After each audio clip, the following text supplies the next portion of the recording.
we will start talking about the biological membranes, the plasma membrane.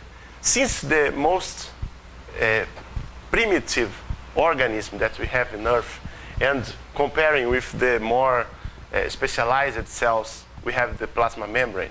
And the composition is basically the same.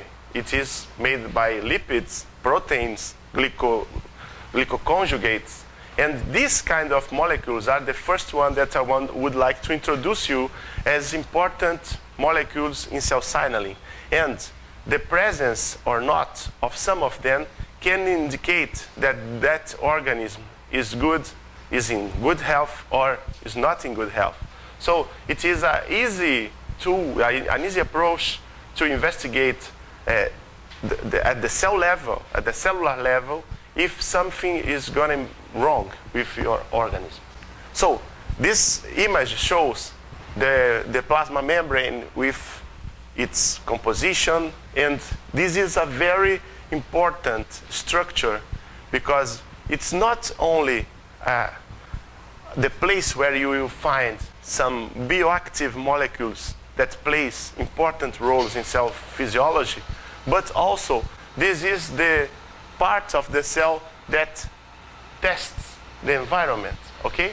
That's the part of the cell that will have the first contact with any problem, any hazardous or not hazardous substance.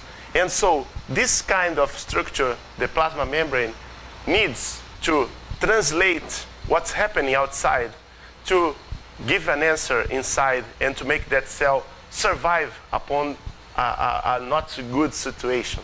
So that's what we are going to talk. The first topic on cell membrane was in the 19th century by Agnells, Pockels, and Hayley.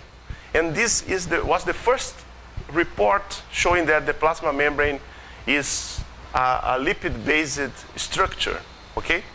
From that time, I will pass this faster, we have lots of other works concerning the study of plasma membrane, and we get the work of Gorter and Grendel in 1925, where they put a milestone in the study of plasma membrane, which was the discovery of the bilayer, the lipid bilayer. It was not a monolayer, it was a bilayer that covers the entire cell. So this was a very important found in the study of plasma membrane.